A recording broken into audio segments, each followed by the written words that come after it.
നാട്ടിൽ നിന്നും വർഷങ്ങൾക്ക് മുമ്പ് ഇവിടെ എത്തുമ്പോൾ ഇങ്ങനെ ഒരു പ്ലാറ്റ്ഫോം, ഒരു അമ്മാവൻ എന്നുള്ള ഒരു പ്ലാറ്റ്ഫോം മാത്രമേ ഉണ്ടായിരുന്നു. പക്ഷേ ഇതെല്ലാം നേരിട്ട് ഇത്രത്തോളം സക്സസ് ആവാൻ, അപ്പോൾ അങ്ങനെ സക്സസ് ആവണം എന്നൊരു എയിം ഉണ്ടായിരുന്നു. തീർച്ചയായും ആ എയിം ഒരു വ്യക്തിയെ സംബന്ധിച്ചിടത്തോളം നമുക്ക് നമ്മുടെ ഫ്യൂച്ചർ നമുക്ക് ഒരു ഇന്ന സ്ഥാനത്ത് എത്തിച്ചേരണം, അല്ലെങ്കിൽ എനിക്ക് ഇന്നതാകണം എന്നുള്ള ഒരു മോട്ടിവേഷൻ നമുക്കുണ്ടെങ്കിൽ 100% അതാകാൻ പറ്റും. പക്ഷേ അതിന് ശരിക്കും സ്ട്രഗിൾ ചെയ്യണം. നമ്മളൊക്കെ ചെയ്തിരിക്കുന്ന സ്ട്രഗിള്, ഞാൻ ബോംബെയിലായിരുന്നെങ്കിൽ പോലും all over India, Baddi, Himachal Pradesh വരെ ഞങ്ങൾ വർക്ക് ചെയ്യാൻ വേണ്ടിയിട്ട് പോയിട്ടുണ്ട്. നാട്ടിലും നമ്മൾ ബിസിനസ് കാര്യം കേരളത്തില് പണ്ട് കാലത്ത് നമ്മൾ കേട്ടതുപോലെയുള്ള ഒരു പ്രോബ്ലംസ് ഒന്നും ഇപ്പൊ കേരളത്തിൽ ഇല്ല എന്നുള്ളത്.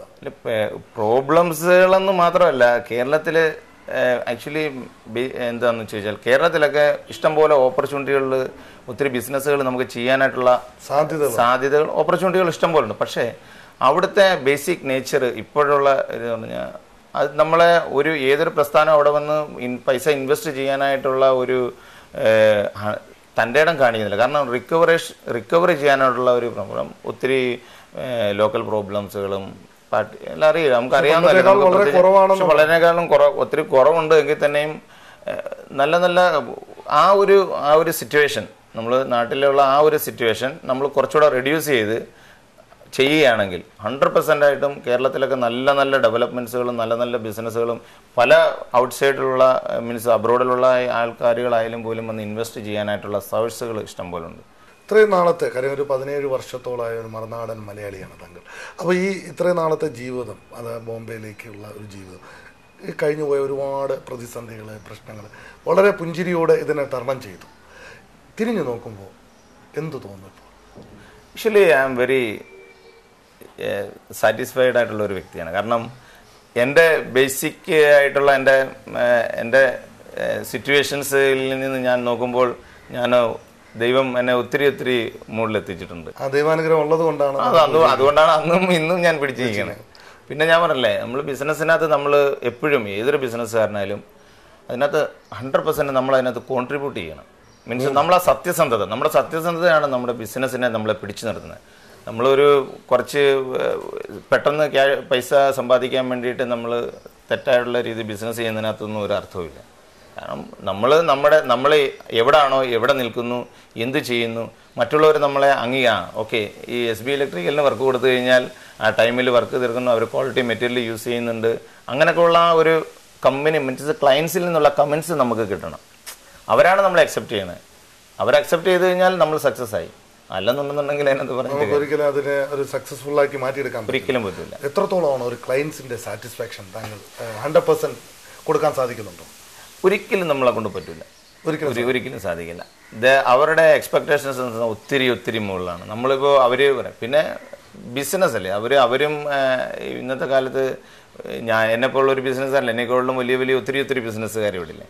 അപ്പോൾ അവരുമൊക്കെ ആയിട്ട് നമുക്ക് കോമ്പറ്റീഷൻ ചെയ്തല്ലേ പറ്റുള്ളൂ. നമ്മൾ കൊടുക്കുന്നതിനെക്കാട്ടിലും നമ്മൾ ക്വാളിറ്റി മെറ്റീരിയൽ കൊടുക്കുന്നുണ്ടെങ്കിലും നമ്മളെക്കാൾ കൂടുതലായിട്ട് അവരും റേറ്റുകൾക്ക് തമ്മിൽ ഒത്തിരി കോമ്പറ്റീഷൻസ് ഉണ്ടാവും. ഇവിടെ കോമ്പറ്റീഷൻ എങ്ങനെയാണ് അത് ഹാൻഡിൽ ചെയ്യുന്നത്? കാര്യം ഒരു കോമ്പറ്റീഷനിലും മിക്കവാറും ഹെൽത്തി ഉണ്ടാവും, അൺഹെൽത്തി ഉണ്ടാവും.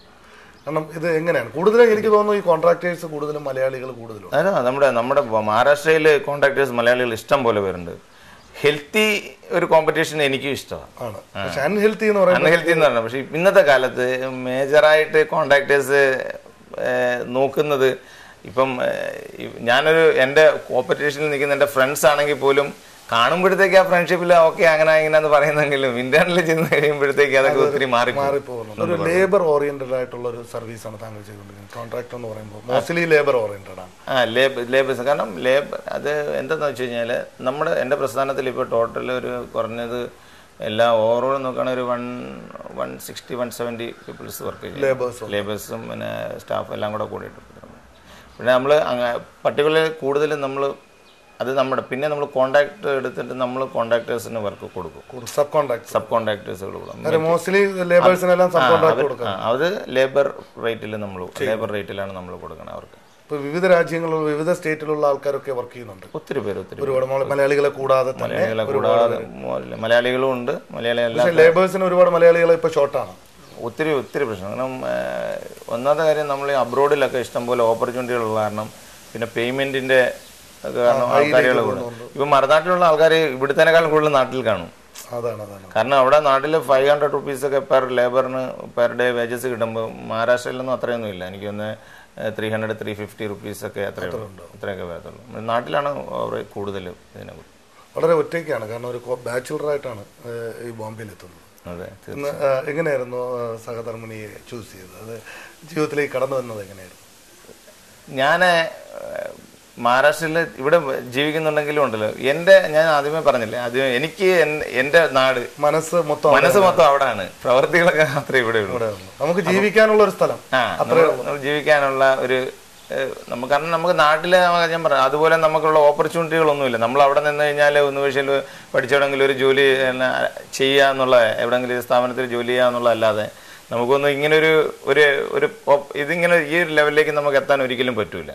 അത് നമുക്ക് നാട്ടിൽ നിന്ന് കഴിഞ്ഞാൽ അതിനുള്ള ഓപ്പർച്യൂണിറ്റി ഇല്ല. അപ്പം അവിടെ നിന്നിട്ട് ഞാനിങ്ങനെ വീട്ടുകാരെ നിർബന്ധിക്കുന്ന കല്യാണം കഴിക്കാനെന്നൊക്കെ പറയുമ്പോഴത്തേക്ക് എനിക്കിഷ്ടം പോലെ ഓഫറുകളൊക്കെ ഇവിടുന്ന് വന്നിട്ടുണ്ടായിരുന്നു. ഞാൻ എല്ലാത്തിനും എന്നെ സംബന്ധിച്ചിടത്തോളം എനിക്ക് നമ്മുടെ നാടുമായിട്ടുള്ള അറ്റാച്ച്മെൻ്റ് ഉള്ള ഒരു പെൺകുട്ടിയെ വേണമെന്നുള്ള നിലയിലാണ് നാട്ടിൽ നിന്ന് തന്നെ എൻ്റെ വീടിനടുത്ത് തന്നെയാണ് അമ്മിച്ചകരി എന്ന് പറയുന്നൊരു സ്ഥലം, കുറച്ച് ഒരു വാക്കിംഗ് ഡിസ്റ്റൻസേ ഉള്ളൂ, 15 minutes വാക്കിംഗ് ഡിസ്റ്റൻസേ ഉള്ളൂ. വൈഫിൻ്റെ പേര് സ്മിത. ഇതിൽ ബിസിനസ്സിൽ സഹായിക്കുന്നുണ്ട്. ഉണ്ട്.